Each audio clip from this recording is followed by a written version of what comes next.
Hey everybody, at BV Matson here with KeepOnWrenching.com, back with another Nuances video, because as I start stripping things down on this CB77 from 1967, stuff just keeps popping up that's different and weird.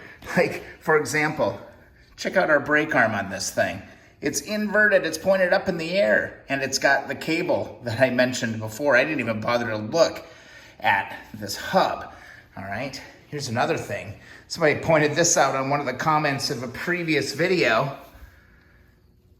The rear sprocket and the sprockets on this thing are on the right side of the bike.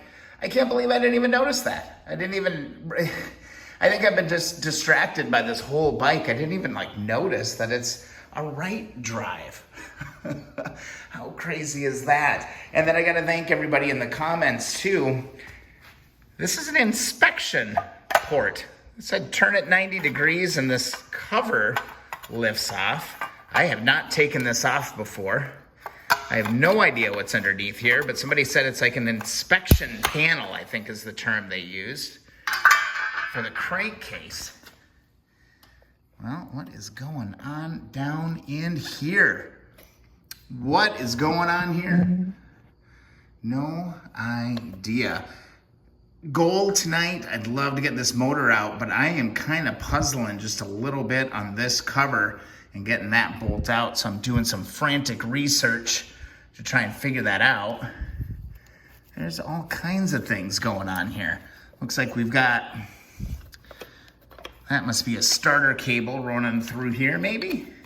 Nope, that's a breather hose. Breather hose for the engine is coming out, of course, the top of that valve cover. So that's different as well. And these must be some breather tubes too.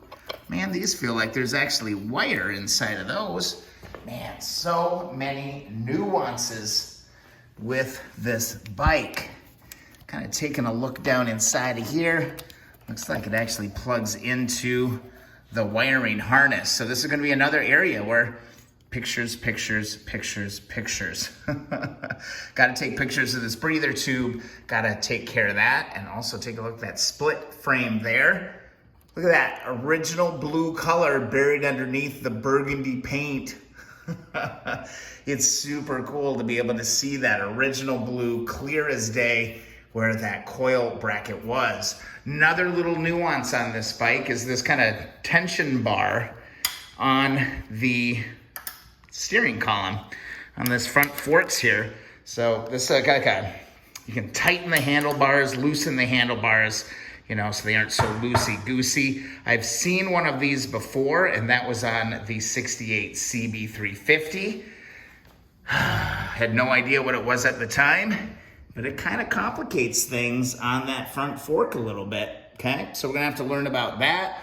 A little bit different horn configuration. Look at this thing. It's like a freaking old-time school bell that we're looking at there.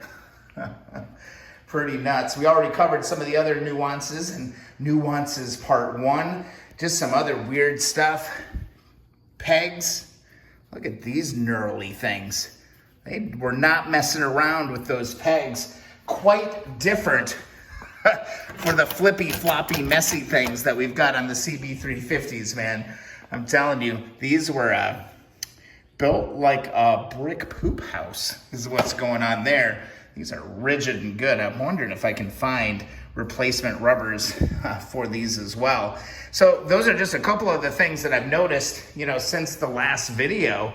That right side drive, that one blew me away. And then somebody, how do you mess this up? Somebody put this thing on backwards at some point. It wasn't me. It wasn't me. What is this? We got some mouse droppings?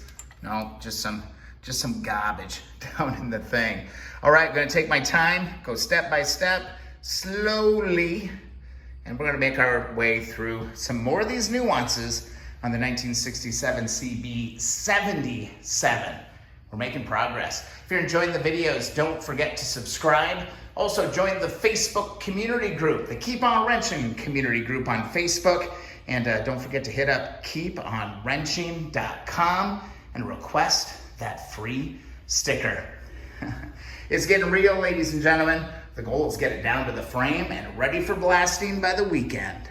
See you in the next video or live stream.